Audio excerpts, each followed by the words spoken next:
On the stand, Stormy Daniels, the former adult film star and director at the center of the first criminal trial of Donald J. Trump. 美国前总统川普封口费官司的女主角，也就是暴风女丹尼尔斯，7号站上证人席，与川普对簿公堂，露骨描述两人性行为的细节。On Tuesday, prosecutors tried to paint Daniels as a credible witness, having her reveal specific details on her alleged sexual encounter with Trump and the events surrounding it.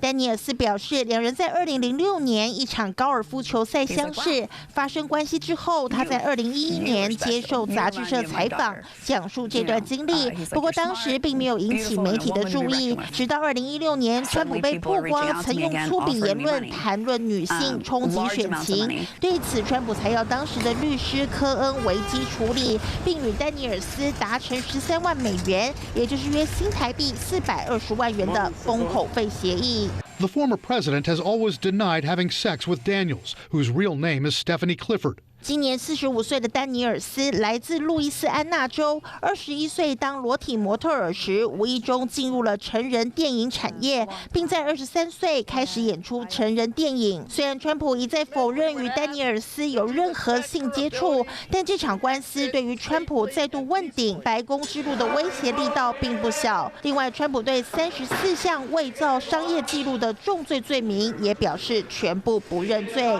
华视新闻林以欣、林玉山报道。 想要抢先掌握最及时的国际新闻资讯吗？赶快订阅、按赞、开启小铃铛，锁定52华视国际特区 YouTube 频道。